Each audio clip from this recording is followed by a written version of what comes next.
Do we really know what happened? The brother did it. The brother. That's what I thought too. I mean, that seems like kind of obvious. We're both into like true crimes. Deathy murdery thing. Yeah. Maybe that should be the title. Deathy murdery thing. Could be that. Could be something not that, because that sucks. That's gonna be your theme song. This is Mystery Murdery Thingy. What? Michael Phelps was kind of gross. Michael Phelps reshaped his body through extensive hours of swimming. He reformed his rib cage because he did it while he was growing up. That's fucked. That's like literally a thing that happened to him. So he looks really weird. I didn't know that. Yeah, that's why he looks so weird. Because I always was like, he's enormous shoulders. Yeah. He has literally reformed his body to be more like a man dolphin. Which I respect. A man dolphin. A man dolphin. Or a mermaid.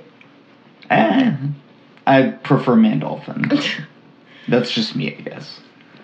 I like to think about the idea of a dolphin becoming a land creature and then taking over from us.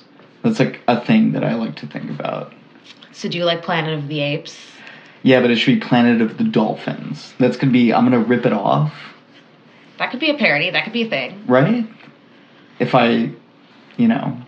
What are you going to name it? Oh, I was just going to name it Planet of the Dolphins. Was that not... Do you not think that would work? Or is that... So this is the podcast Planet of the Dolphins. Welcome. Right. That does kind of sound like a podcast name, actually. What would we frickin' talk about? Dolphins? Other cetaceans? How cool they are? Okay. All the new stuff we're learning about how cool they are. Just dolphin. I guess that could be a thing. You know, dolphins have, like, names. Like, they have individual whistles that's, like, their whistle. That's so cool. I know. I also feel like maybe they have telepathy in some way that we don't yet kind of, like, understand. That's, like, completely speculative, but... I think it would be so freaking sweet to be a dolphin. Right? Doesn't that seem like it would be a cool life? Yeah, like, it wouldn't be bad, you know? Right. Like, if you're gonna get reincarnated, and it's not gonna be, like, a man...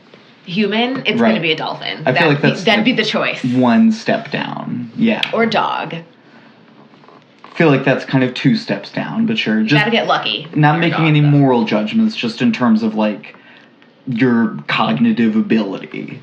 Like, dolphins, whales, I feel like they're just, like, slightly below us.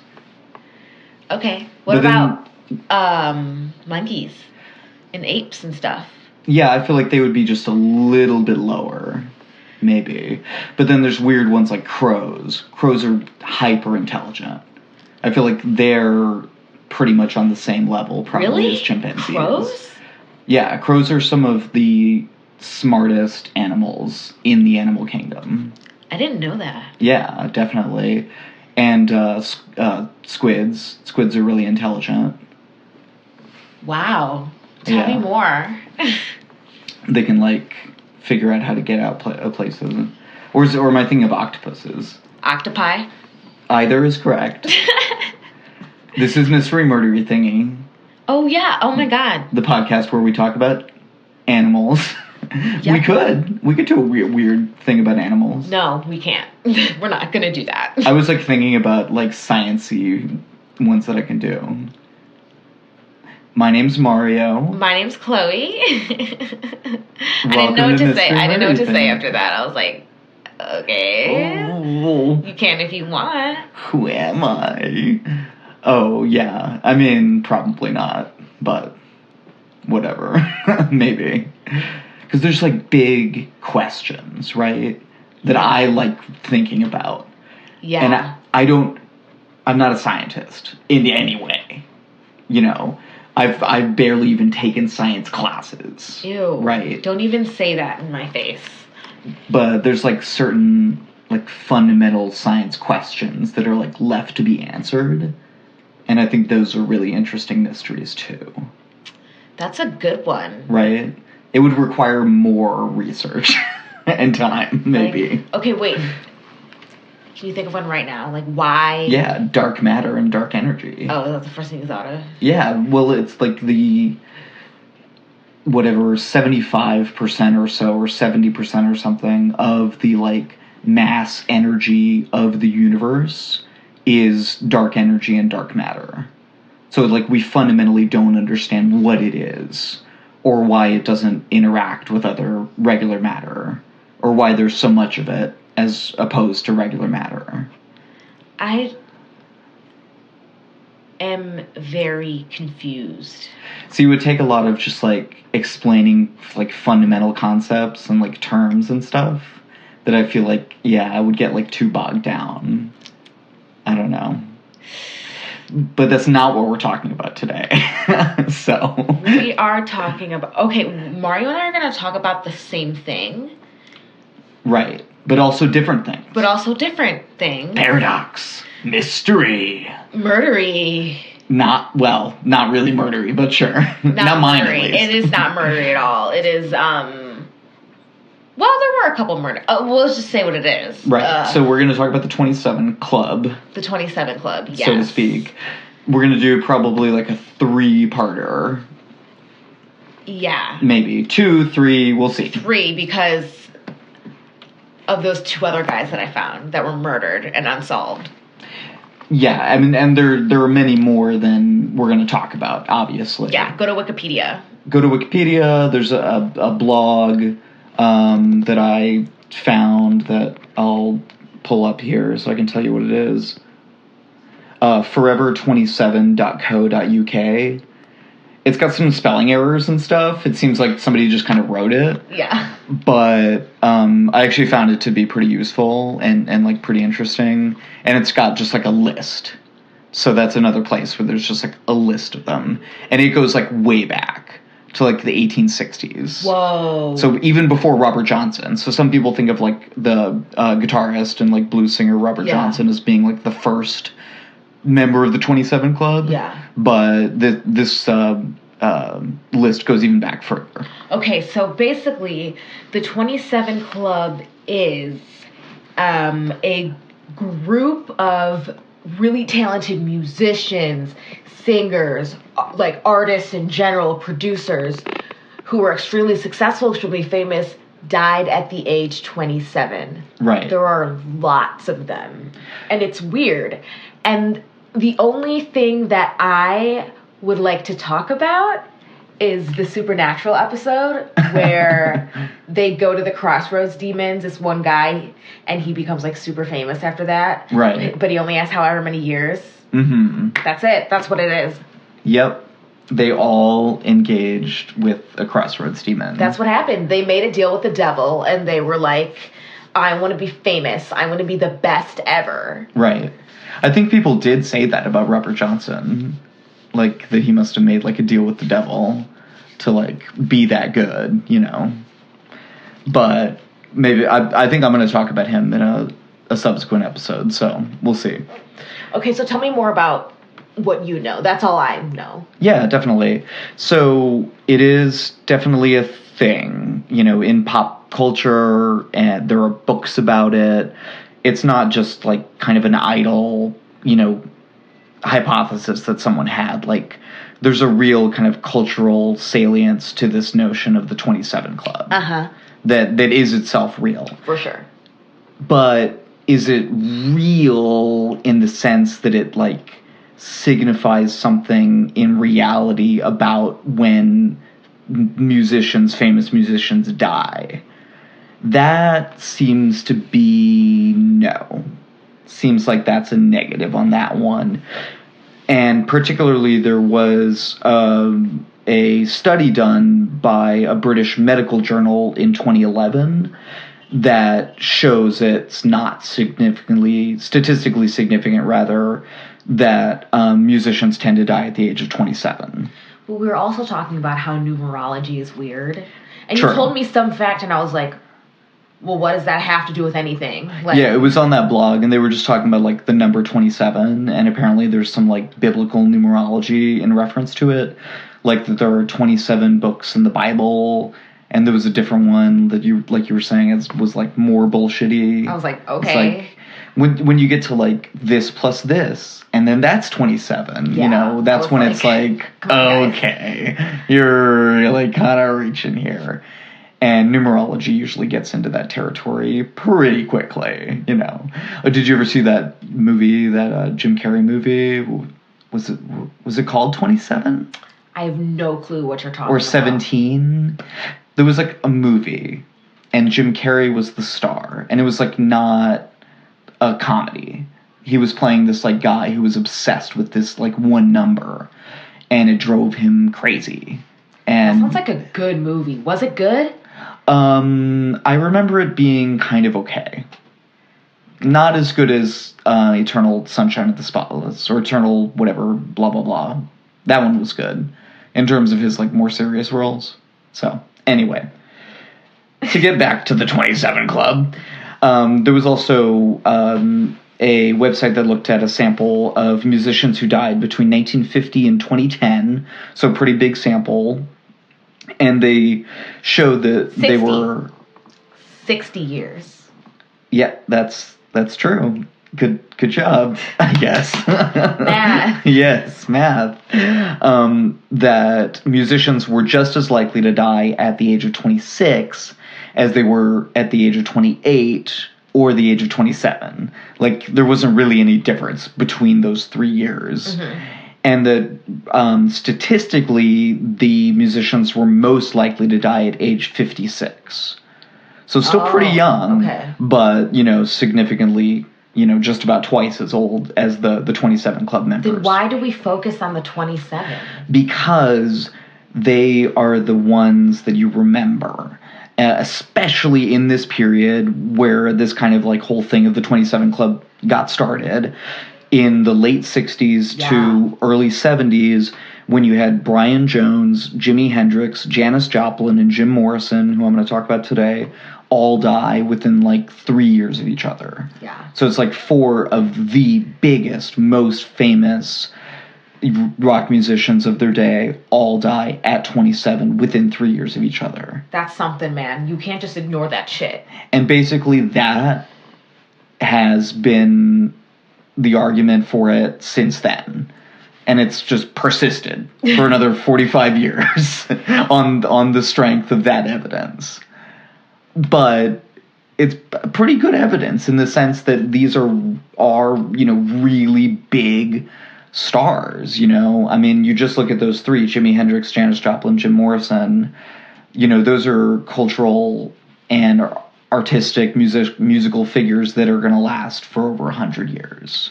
Yeah. They're those kinds of people. Yeah. You know, just in the same way that a Chopin, you know, we're still listening to his kind of music today, still like, or Stravinsky or something from a later era, you know.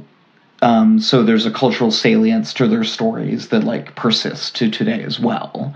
But as I'm going to talk about in my other one, there are also a lot more, and you're going to, a lot more recent examples that have kept it going. Yeah. Unfortunately. I mean, obviously we don't wish... Which I think is really interesting. ...early death upon any of these people. You know, I would love if all these people had lived till 1,000, but there is this kind of inherent interest to this 27 thing, you know, that's like worth looking into, I think. And I think it also kind of feeds into, or the reason it still has kind of cultural salience is that it feeds into this like romantic notion of like the tortured artist, and the artist as this kind of like solitary tortured figure.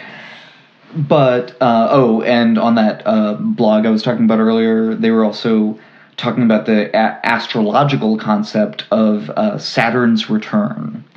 So apparently, Saturn's return. That was good. Ooh. I don't know what that has to do with it, but anyway. So apparently in the zodiac, Saturn returns, whatever that means. I don't really know much about the zodiac, between the ages of 27 and 30. And this, while it harbinges possible great success, also signifies death and grief. So apparently this is kind of unsettled a time in one's life. Shout out to the Wiccans. Yes. Are the Wiccans, like, do they believe in the zodiac? Is that like, I guess that is, right? Yeah. Yeah, that's like a thing. Astrology and stuff like that. Right. I think so. I could be getting that wrong. I could be totally messing that up, though. Okay. But I'm pretty sure. We'll look it up later. So whether it's, like, real or not, right, to get back to this question, this, like, central question of, like, is the 27 Club, I kind of feel like that's the mystery, right? Is it, like, a real thing or not? And then let's dig, like, really deep. Mario, what is real? What is reality? Let's not. See, that's the stuff I was talking about before. Those are the kinds of things I do want to talk about, actually. But I know, like, we shouldn't. You could go on and on. What is...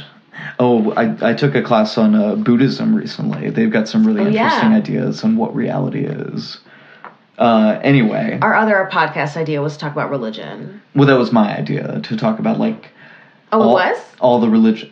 I came to you with the idea. It's not like we, like, developed it together or something. I thought we did. No. You're trying to be like Cartman in that one episode. Trying to take my joke about gay fish. I am not a gay fish. Just get it. Just, come on. Can't you just get it, man? Just get it. Oh, my God. Moving on. Anyway. As we were saying before, the concept of the 27 Club, it's pervasive and it's lasting in culture, and it's something that definitely has a reality to it. And like we were saying before, is like worth kind of thinking about and looking into these stories, like, in and of themselves. And it is also true that musicians tend to die younger than the general population. Like, that's something else that they found in trying to solve this question. The craziest lifestyle. And it is this, it's like... insane. This notion that I do think stems from, like, romanticism and, like, our notion of the romantic artist. Like, even if you go back to, like, Beethoven, I feel like he's kind of an archetype that feeds into later generations thinking, like, you have to be kind of crazy and live kind of a crazy life to be, like, a real artist, to, like, really do it right. I've been thinking about Cardi B a lot. Yeah. Because she was literally, like, a stripper. Oh, really? Paying rent, yeah. And now she's, like, a multi-millionaire, and it happened so fast. I was talking on a very different note about that with that biography of Ulysses S. Grant that I'm listening to on Audible. Like, he was kind of the same thing. Yeah, rags to riches. Rags to riches, yeah. She's stunting on everybody. Right. Get out the way. Exactly. And it, I think, what kind of most solidifies the 27 Club kind of mythos is that it's these big artists. Yeah. Right? It's really famous people who died at, not just at 27, but at the height of their popularity at 27. Exactly.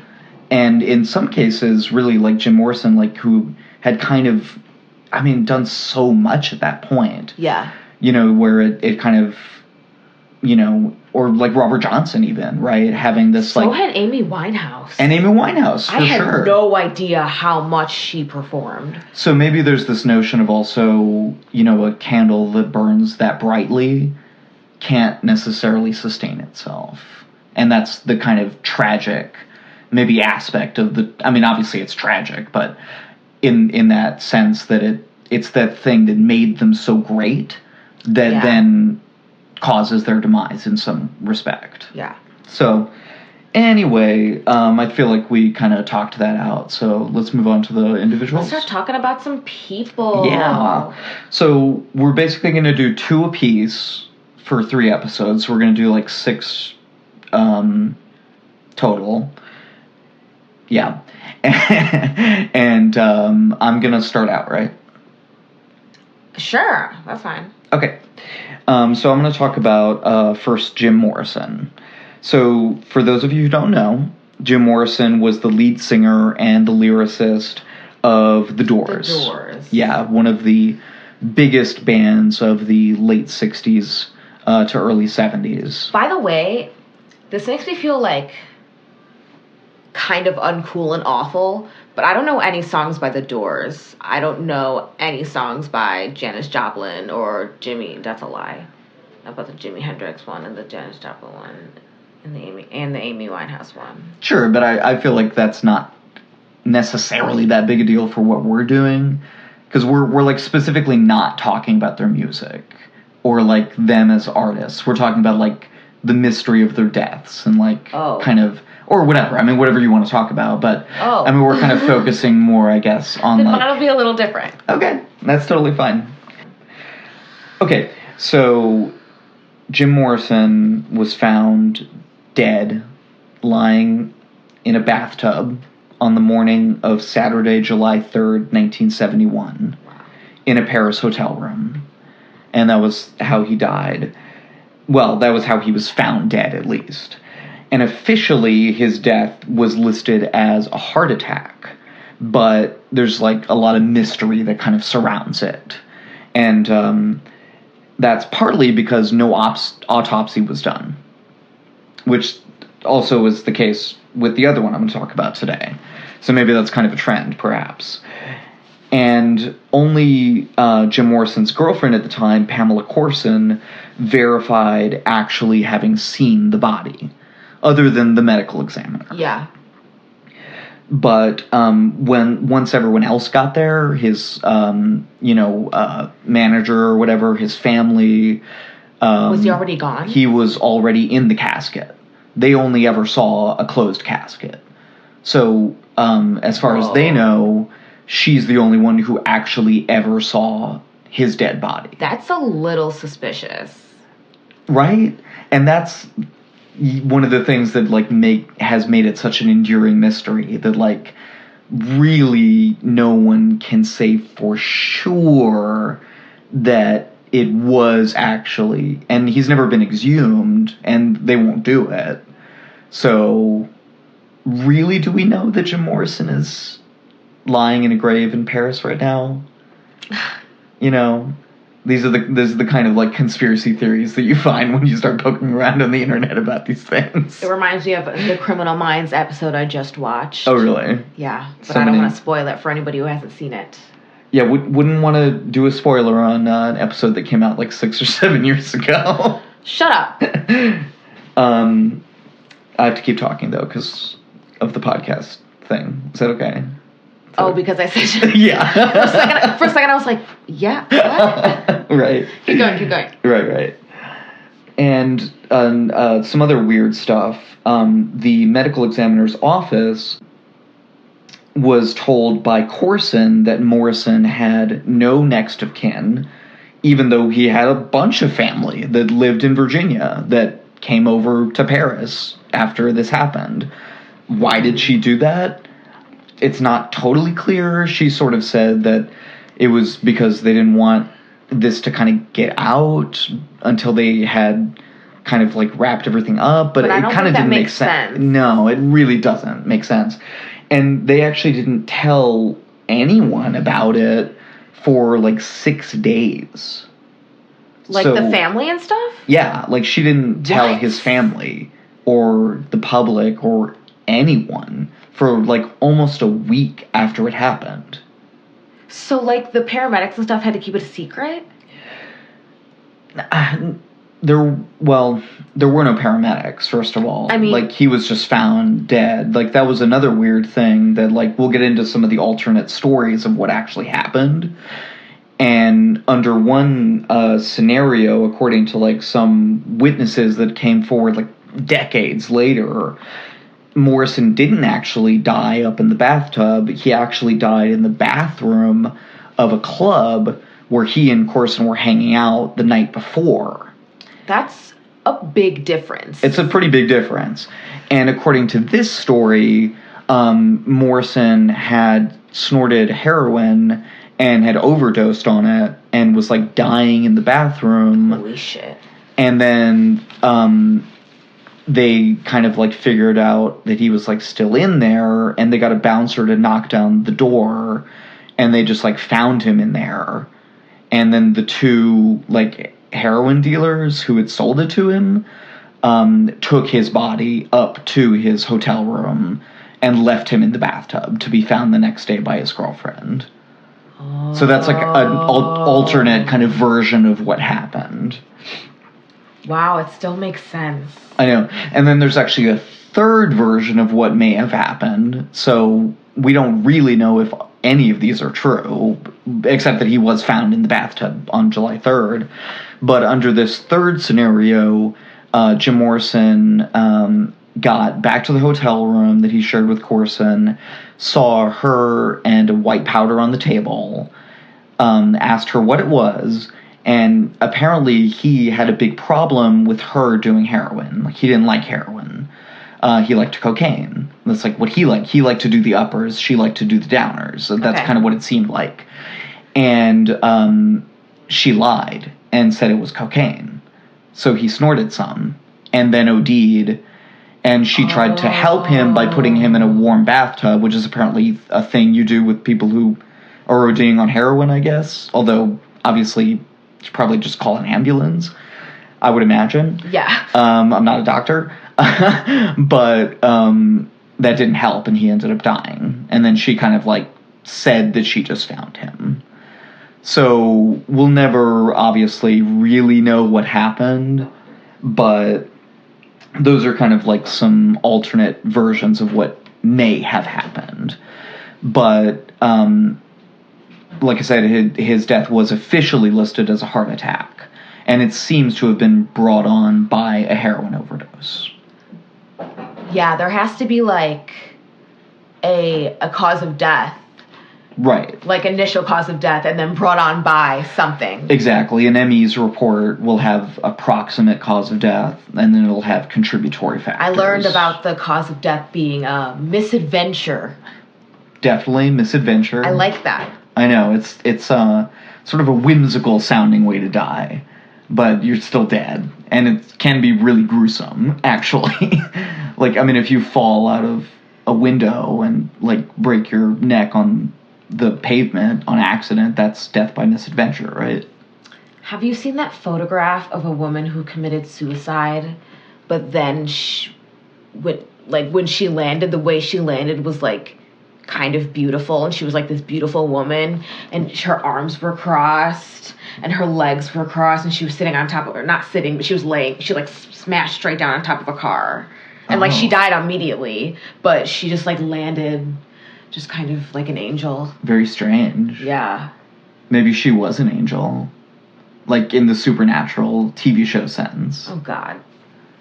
Which is very different than the biblical notion of what an angel is. Angels are assholes. Right. As Dean would say, angels are assholes. So to get back to the story. So the reason that Jim Morrison was, like, even in Paris at the time is kind of an interesting part of the story, too. He was really disillusioned by his fame. He did not enjoy being a public figure. He did not really enjoy people coming up to him or, like, being noticed or being seen. He basically, at this point in his life, wanted to become a poet. And he actually posthumously came out with an album of him reading his own poetry. Does posthumously mean after death? Mm-hmm. Okay. Yeah. Got it. Yeah. And he was also in some legal trouble, some significant legal trouble at the time, stemming in part from an incident at a concert, I believe it was in Miami, where he may have exposed his genitals on stage. Oh, great. It also may have been a dildo, basically. Oh, God. So something happened. Something definitely happened. He either actually did expose himself, or he kind of meant for people to think that he exposed himself without actually doing it. This is very much in line with his general demeanor on stage and, like, his way of performing.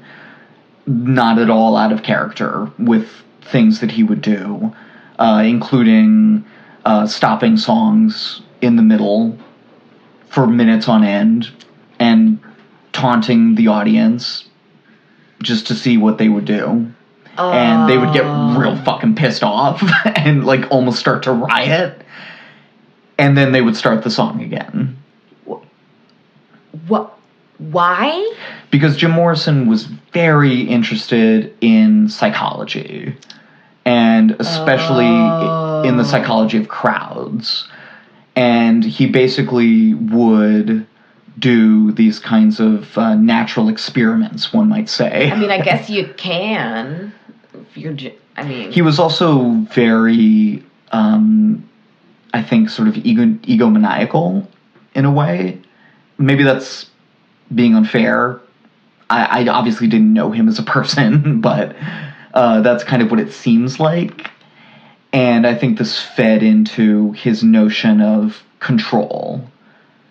And in a way, perhaps, it was a way to gain the kind of control that he didn't have otherwise in his life. I mean, he was kind of adrift before he, paired up with Ray Manzarek and the other guys and, like, created the Doors. Like, the famous story about how the band started was that he was, like, singing, High or whatever on the beach in Venice, Venice Beach in California. Oh, so he has this, like, great discovery story. And he just has this, like, amazing baritone voice, And, yeah, they were just like, hey, be our singer. I mean... Like, yeah, do it. Let's do this. Be our front man.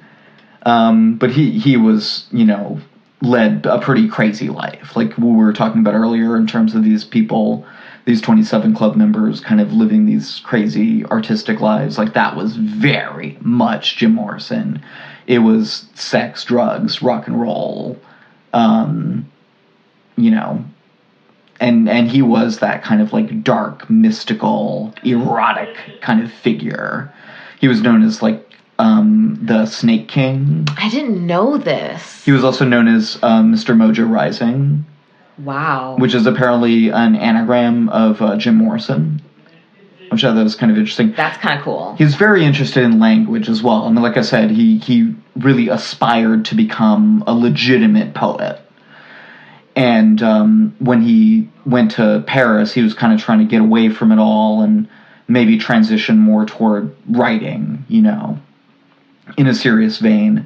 But he was pretty depressed, too, about everything. He gained a ton of weight. The pictures of him at the end, he's like, almost looks like a different person than he does, like, a few years before that. He was, like, super skinny. That's scary. So, yeah, he was going through these big weight changes and... the circumstances leading up to his death, that seems to have been, I think, something that may have contributed to it, too. Although, like I said, we'll never really know kind of what happened with him at the very end. That's so sad. Yeah, but, certainly it seems like he kind of had a lot to run away from. That's also very interesting, though, because he could have faked his death. Well, that's the other kind of more outlandish theory of what happened. And I have to say, it is, vaguely plausible that he could have done it, yes. Okay, well, I think that was everything that I had on Mr. Morrison. So, and... now you do one of yours. Okay, so I'm doing Jimi Hendrix.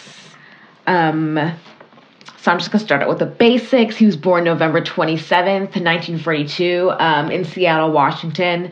So I guess if you don't know who Jimi Hendrix is, he's considered one of the greatest guitarists of all time. He was a guitarist, a songwriter, and a singer. He is a huge inspiration to millions of people. He, after his death, there were several tribute albums towards him.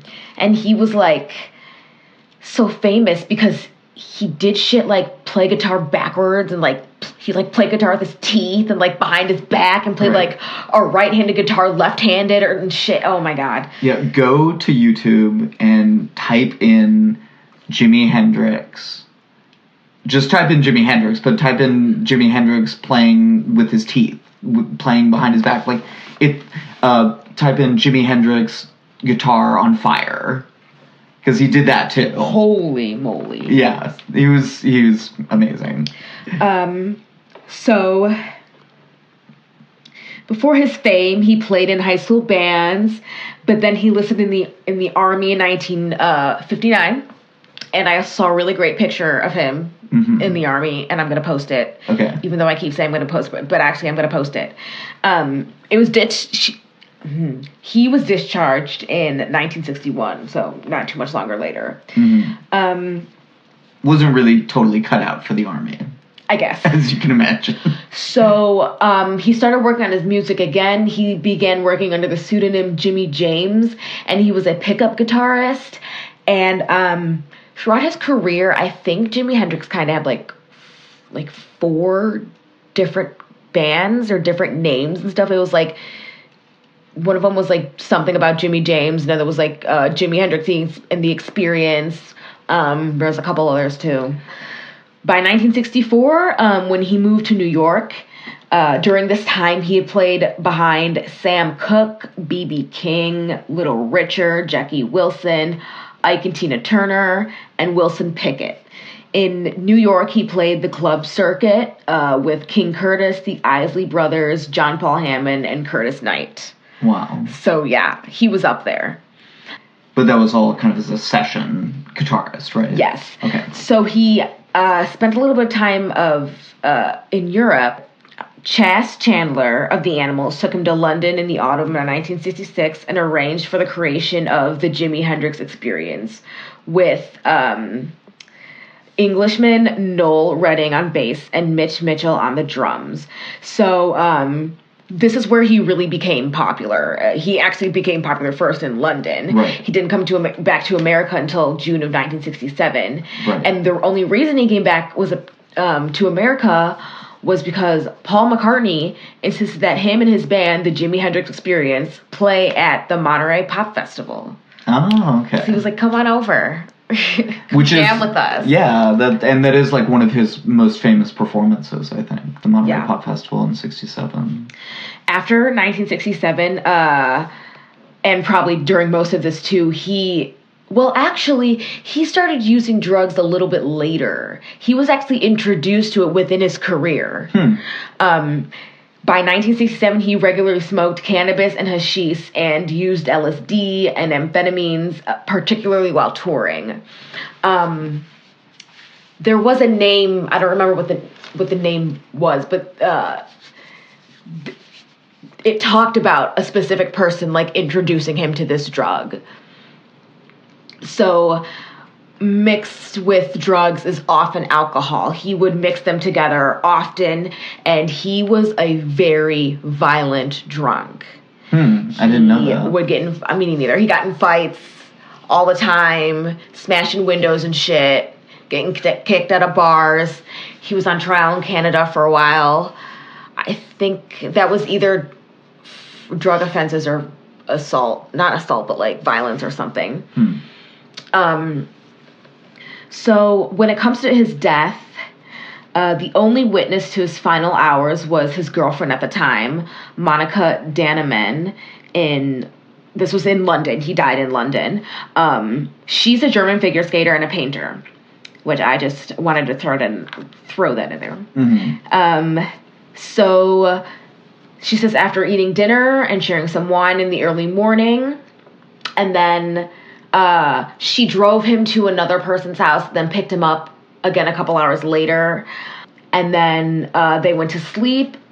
And so, like in the early hours of September 17th, 1970, she woke up around 11 a.m. and found him next to her. He was breathing, but he was unresponsive. So that's when she called the ambulance. He was sent to St. Mary Abbott's Hospital and was pronounced dead at 12:45 p.m. So here's the thing about Jimi Hendrix, besides his amazing guitar skills. He died a horrible, painful, long death. It is very sad. The official cause of death was asphyxia, right, which was caused by choking on his own vomit while intoxicated with barbiturates. Right. So that's like suffocating in your own vomit. That's pretty fucking brutal. The same way that Jesse's girlfriend died in Breaking Bad. You know, I still plan on watching it. Thanks. Spoiler alert. You're just like you're just like your dad. Your dad does the same thing. Retroactive spoiler alert. Anywho, his girlfriend, Daneman, later revealed that he had taken 9 of her prescribed Vesperax pills, and that is 18 times the recommended dosage. Oh no. And I looked a little bit into it, and it's been withdrawn from most countries. Oh wow. So it probably wasn't even that safe to begin with. Yeah. Yeah. And that's all I've got on Jimi Hendrix. Okay. Jimmy James. Mr. Jimmy James. Jimmy James. Yep. Okay, so I'm going to do my second one. I'm excited. Go. Okay. So I'm going to talk about Jonghyun, who was born Kim Jong-hyun, and he was one of the biggest and most versatile and kind of most well-rounded K-pop stars at the time of his death, just last year. Yeah. Actually, in December of last year. Yes. So this is actually one that happened, like, very recently. Within the 6 months ago. Yeah, 6 months just ago. about within the past 6 months. So on December 18th, 2017, Jonghyun checked into a hotel in the fashionable Gangnam district of Seoul. Nice. Gangnam? Gangnam? Gangnam? Like Gangnam style? Yeah, exactly. Like Gangnam. that. Like that's I that think song. it's Gangnam. Okay. Later that day, his sister, named Sodam, called the police after receiving a very distressing text from Jonghyun, saying in part that it was his last goodbye. So she basically gets these text messages and is like, oh my god, like, I think he's committing suicide right now. And she calls the police rush over.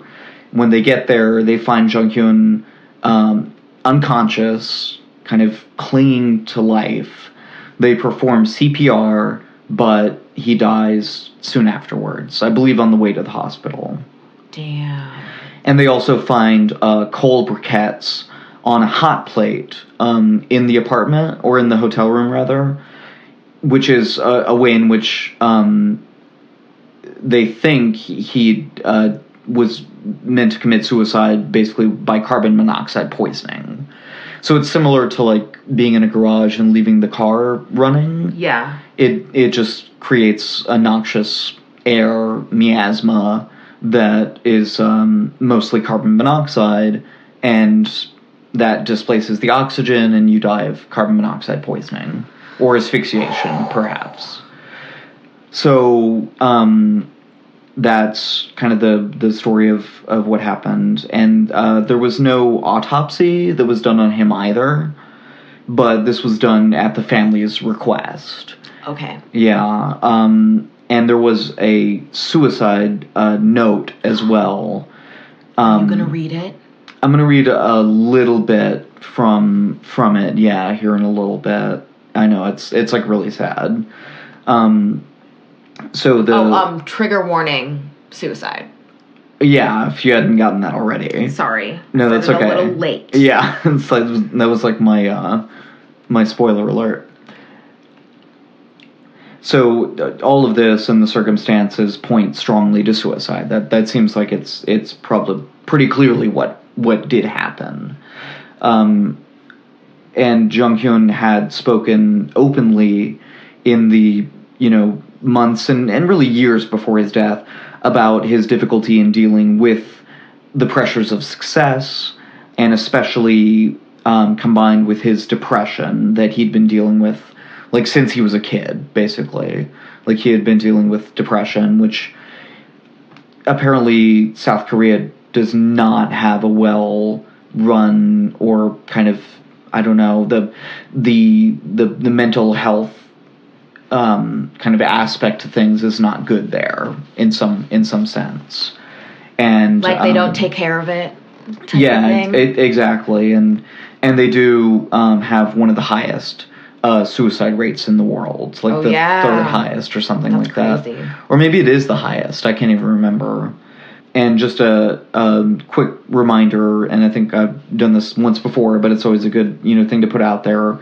If you or anyone else you know is having issues, needs to talk to somebody, the National Suicide Prevention Lifeline is 1-800-273-8255. 1-800-273-8255. So just a friendly reminder. And I am going to do a little bit of a quote from that suicide note. I'm actually really interested. Yeah, that he actually sent it to a close friend of his several days before Jonghyun's eventual death. What? Yeah, and the friend shared it with the family as well, and they were obviously all very concerned, but it wasn't like so clear or whatever that it was like that imminent, and they obviously talked to Jonghyun and like supported him and tried to intervene in some sense, but they decided to release it after his death. So here's a quote from it. Quote, "I'm broken from the inside. The depression that has slowly eaten away at me has finally consumed me, and I couldn't beat it. What else is there to say? Just tell me I did well. Tell me that this is enough." And that's the quote. So, yeah, it's pretty... Oh my God. It's pretty sad. Like, I'm like almost tearing up just like trying to read that. But I think it's important to hear from him, even though it's kind of hard to hear. And I think a lot of people took a lot of meaning from that last bit of it. And this is obviously only a small quote from it, where he says, just tell me I did well. He didn't want to be judged by his last act. He didn't want to be seen for his suicide to be seen as a moral failing, and that to be how he was remembered. I think he, in some ways, from kind of what I was reading, that was a concern of his. So what would he die as? Well, I think it's more that he wanted people to consider the work that he had made in his life and the contribution that he had made during those 27 years. Focus on life rather than death. And just understand that for him, and he talked about this like very candidly, that life was a struggle for him, that what he dealt with, including his great success, what other people might see as, a dream come true, for him it was in some ways a nightmare. I think this whole concept highlights that greatly. Yeah, and I think what I hope it allows, certainly for me, and I hope other people, in hearing these kinds of stories about these kinds of people, is that fame and fortune can be more of a burden than a boon.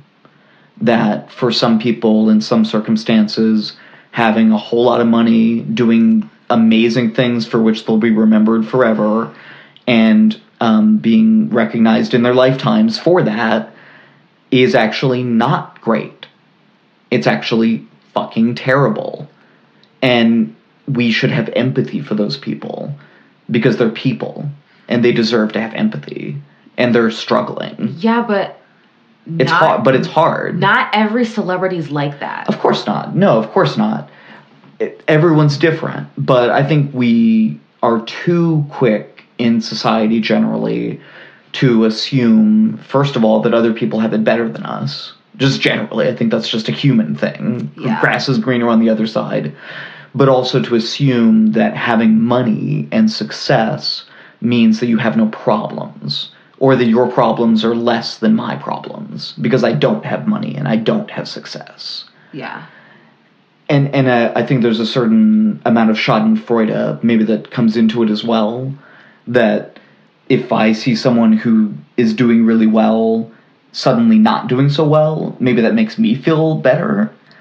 And that's very human. I've definitely felt that before. Of course. Let me tell ya. We all have. That's a perfectly human way to feel.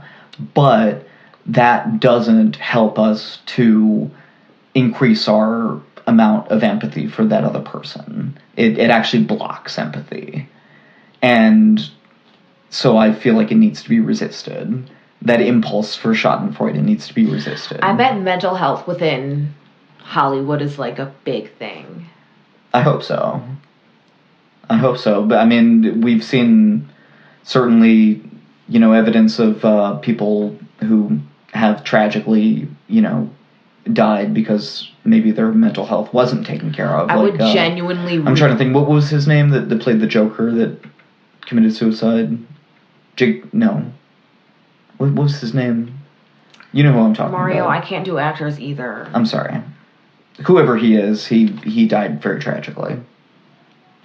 What were you going to say before? I kind of cut you off. That I would genuinely read an academic article about mental health within the acting world. Within the acting world. Heath Ledger. Heath Ledger, of course. Heath Ledger, great actor. So yeah, that's kind of my main point, from all this. I know you you're going to do one more. Yes. Okay. So anyway, I'll stop, get off my high horse here and let you get on to your second story. So you did a recent one and I did a kind of recent one too. I'm going to talk about Amy Winehouse. Right. Here's the thing. I did not know a lot about Amy Winehouse. I was only a little bit familiar with like maybe 2 of her songs. But after like learning about her and reading, like, I adore her. I just adore her whole image. I love her style. I love her voice. I love her. Like, it like made me sad that I wasn't like a huge Amy Winehouse fan. There's still time. I know, right? So she was born September 14th, 1983 in Southgate, London. So she is known for like mixing genres of music, but she's mostly known for soul, rhythm and blues, and jazz. So she was had an iconic look. Besides her like incredible music, she had the beehive hair and the winged eyeliner. That's iconic. Mm-hmm. The other thing that's iconic about Amy Winehouse is that she was known as an avid drug user and an alcoholic. She was in and out of rehab multiple times. And as I was reading, there was definitely a point in her life where she stopped doing drugs and then switched to alcohol. It wasn't like a joint vice thing. She stopped doing drugs and switched to alcohol. That was kind of her replacement addiction. That's what it really seemed like. Which I've heard that's kind of a thing, even if the replacement addiction is like gardening. You gotta find your other vice. Exactly. Like in some ways, like you have to do something to excess. Yeah. Maybe that's not healthy, but I feel like it's very common. Yeah. So her first debut album was in 2003. It was titled Frank, and it was really successful in London and was nominated for a Mercury Prize. But this album was never released in the U.S. and it went platinum actually. So her first debut album, and then her most famous album that most people probably know her for was out in 2006. It was called Back to Black. It won 5 Grammys. And at the 2008 Grammy Awards. So by March of 2008, she had sold about 2.5 million albums, and she was on the UK's top 10 best-selling albums of the 21st century. So She was up there. Yeah. She got the 3 of the big 4 of the Grammy Awards. She got Best New Artist, she got Record of the Year, and she got Song of the Year. Wow. Yeah. So she's winning. She's got it all. Her parents and her grandmother were a huge inspiration to her when it comes to jazz. So as she went on a crazy tour after Back to Black was released. So headlined in September and November of 2006. Then after that, she had 14 gigs in February 2007. And one of those gigs was at Lollapalooza in 2007. Oh. And also that summer, she played mostly music festivals. After these tours, she had a couple more, but she started to show that, I mean, people knew that she was like an avid alcoholic and this, that, and everything, but it was seeking into her performances. Mm-hmm. So on February 11th, 2011, they cut short a performance in Dubai after the audience was booing her because she was tired, distracted, and tipsy. Quote, tired, distracted. Back to 2007, after that 14 gigs, and then after that summer, she went on another tour, 17-date tour, but it was not good. Her first concert was in Kalemegdan Park in Belgrade, Serbia on June 18th. There was an audience of 20,000 people, and I watched the video, and it was very cringy. She fumbled her lyrics, she missed cues, she stopped singing entirely sometimes while her backup vocalist continued. She kept telling her bodyguard to come here and whispering things to him, and it was very weird. The crowd booed, and she threw her shoe into the audience. But I only heard that from one source, so I don't know how true that is. And during that, she couldn't remember the names of her band. She didn't remember what city she was in. It was bad. And the footage of the performance went viral. Mm-hmm. So it made her notorious. It made her actually more famous. Mm-hmm. And when I read the Rolling Stones article about her, they kind of geared it as part of her, that the alcohol and the drug abuse was part of Amy Winehouse, and it was her success that made it all. And I was like, no. It's this notion that we were talking about earlier of the romantic artist who, because they live that crazy, secluded, tortured life, means that they are a great artist. It's like self-validating. Yeah. But it's just not true. Like, there are great artists who aren't like that. Exactly. And there are plenty of people who are like that that aren't great artists. Like, there's no real connection there. You're just like validating this destructive behavior in a way that, and I think that's kind of your point, right? The article was very much geared toward that. She had this huge like lifestyle that heavily involved alcohol and drugs. She did this and this and this, and alcohol was her thing. That's what she was known for, blah, blah, blah. And I was like, I don't know about that. It seems more like the alcohol got in the way of her artistic genius. Exactly. That's more like what it seemed. Because she was a great artist. Exactly. One of the most iconic voices that we've seen in the past, since recording's been around. Yeah. So her last public performance was at Camden's Roundhouse in London, July 20th, 2011. It wasn't necessarily a performance. It was more of a surprise appearance to support her goddaughter, Dionne Bromfield. And they sang the song Mama Said. What's interesting about Dionne Bromfield is that as Amy Winehouse's goddaughter, Amy Winehouse launched her own record label titled Lioness Records in January 2009, and Dionne was the first person signed to that label. Mm-hmm. And she's really talented. She's really good. Mm-hmm. So, about her death.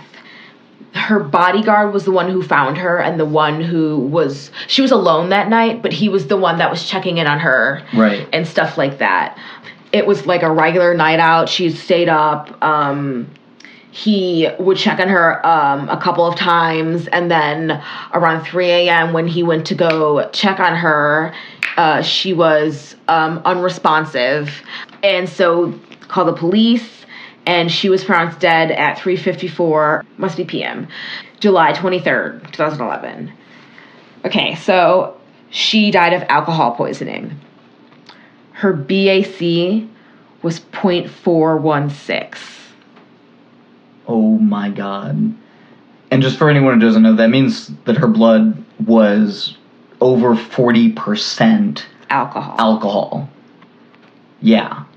That's fucking insane.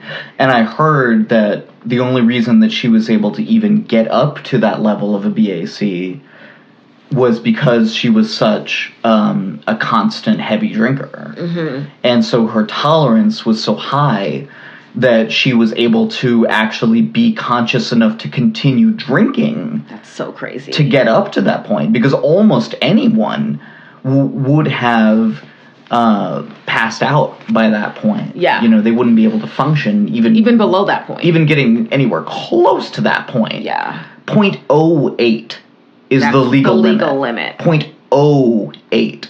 So just think about that. Yeah. But obviously, again, you know, we shouldn't glorify these things. Like, yeah. Nor should we demonize them because, you know, they're things that people do, but they have bad effects. I don't know. I just get really irked by that. It's a tricky situation. Sure. Because I'm not judging her for having died of alcohol poisoning, or at least that's not what I'm intending to do. Mm-hmm. But I do feel like, and maybe it's just because you talked about that Rolling Stone article, but I do feel like in these kinds of stories, the romantic aspect of these crazy lives, that's what gets kind of like enhanced or like highlighted. Yes, that's what everybody keeps focusing on. And exactly. She was really struggling when I was reading some interviews with other people that she toured with and who she performed with. They were like, she was really struggling. She had planned to another album to come out that year, but she never got back in the studio. Mm-hmm. It was just something that never happened. Which was definitely the case with Jim Morrison toward the end too. Yeah, he had plans. He was supposed to be recording a new album with the band, but he wouldn't show up. They couldn't find him. He was whatever, doing drugs, you know, not being fit enough to record. Yeah. Which again is like so sad because these people made such great music. Like, what could they have done? You know. But I did watch her good performances, which is the majority of them, sure. Obviously. Of course. And she's, oh my God, she's so talented. Yeah. And like I said, just one of those truly unique voices. Exactly. Very sultry and low. I love my altos. Oh, yeah. Hello, ladies. Yeah, she was definitely an alto. Okay, so I think that's our contribution for the 27 Club. I don't know, that's not the right phrasing. Those are the members of the 27 Club about whom we're going to talk this week. And let's move on to some weird shit in the news. Oh my God. Okay. I was like, sorry? What? This time you were the one. Okay, go. Okay, so I'm going to do a weird shit and then I'm going to do two good shits. Okay. Two good shits. Two good shits. Two good shits. It's like a nice Sunday morning, you know. Sure. Get up at 8, take two good shits, watch the news a little bit, take a nap. Anyway, my first one, it's from an article on NBC News called Grandma Wanted for Murder Stole from Look-alike, Police Say. What? So this is an ongoing story. Police said of Lois Reese that, quote, behind that smiling face is a cold-blooded murderer, and we need everyone's help to bring her to justice, because she is out there right now, as we speak, as I'm recording this, this very moment. Where did this take place? This took place in Florida. Bloomington Normal? Oh, of course it took place in Florida. I know. But we also talked about why that happens. Right. How the press is. Yeah. So it happened in Florida, and this woman, Lois Reese, who's 56, apparently may have killed her husband, stolen a bunch of money from him, found a woman who looked like her. Whoa. Befriended this woman, killed her, stole all of her identifying documents, went to the bank, used her ID and info to steal a bunch of money, and then hightailed it out of town. That takes a lot of planning. And being a fucking cold-blooded murderer. That's fucked. Yeah, this is... Excuse my French. Really crazy story. So they're, like I said, they're still looking for her. And they're, the last place that they know that she was near Corpus Christi, Texas. Texas? Excuse me, Texas. You like Texas. You're from Texas. Sandy's from Texas. From SpongeBob? Yeah. Oh, good job. I made a SpongeBob reference. Proud of you. So if you see a murderous old grandma lady, call the tip line, I suppose. You can look up this article to see what she actually looks like. But I thought that was pretty crazy. And if I see any more, updates to that, I'll definitely mention them in it. So my first good shit in the news comes from a USA Today story. But I think I've seen a few stories about it, actually. Senator Tammy Duckworth introduces resolution to allow infants on Senate floor. So our very own senator here in Illinois, Tammy Duckworth, first sitting senator to have a child. Oh, yeah. While being a sitting senator. So that in and of itself is pretty cool. But she also introduced a resolution recently to allow young children to be on the Senate floor, which is not allowed right now. So that she could basically have her baby on the floor with her while she's voting on stuff and stuff like that. I love that. So I think that's pretty cool. So you could turn to C-SPAN hopefully one day in the near future and just see like Tammy Duckworth holding her baby and then like voting hopefully not to endorse Mike Pompeo as our next Secretary of State. Moving on. Next good thing. Not to get too political. And I don't have a specific story, but it's been all over the news. Kendrick Lamar winning the Pulitzer Prize for music. I think that's awesome. I mean, Black. Yeah. Black. The fact that it took this long for an album or a piece of music that's not either jazz or classical, quote unquote, to win the Pulitzer Prize for music is pretty crazy. Is it something that doesn't usually happen? This is the first time that's ever happened. Oh. This is there's never been a piece of music that's won the Pulitzer Prize for music that's not either been jazz or sort of concert hall music. I didn't know that. Yeah, and Kendrick Lamar's album Damn. I mean, it was a big deal, and I was like, oh, that's awesome, but I guess that makes it why it's such a big deal. Exactly. I mean, it's a true liminal point in the history of the Pulitzer Prize for music, at least. So, yeah, I think that's pretty cool, and, I saw another article where it's, some other previous winners, or people who were up for it, rather, were very supportive, and yeah, I mean, obviously, rap music and that whole genre of music is just as, I've always thought this, just as legitimate as artistic output as anything else. So why shouldn't it, be considered alongside these things? So, yeah. Did you have anything? Oh, yes, I do. So, y'all, this is kind of nasty. It's nasty. It's unfortunate. You're nasty. Sad. You're nasty.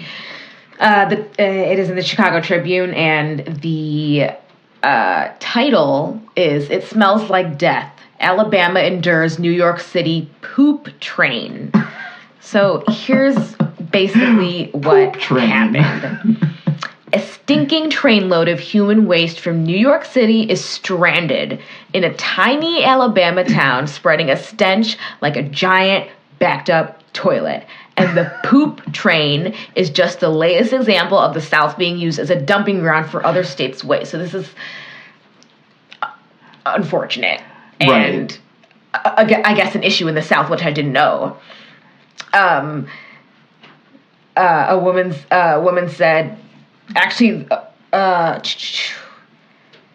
the mayor said that they've sat there for 2 months. And she also said, it smells like rotting corpses or carcasses. It smells like death. The mayor said that. Wow. So, good luck, y'all. Yeah, work on it. And I think it's still there because all of this is in present tense. Yeah, who knows? But that's pretty weird and unfortunate for people of that Alabama town. I guess people are dumping coal in the South, doing Yep.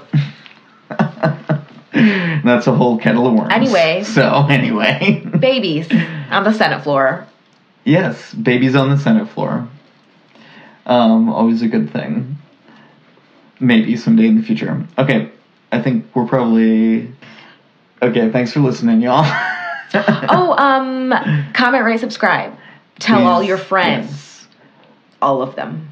Listen to us on wherever you prefer to listen. Yeah, and we're maybe on even... a bunch of them now. You don't even have to tell your friends. You can just tell people. Just shout it. Shout it out in the streets. Shout it from the top of the rooftops. Shout it from wherever you like to shout things. Scream therapy. I endorse it. Bye. Bye. Bye. Good job by you.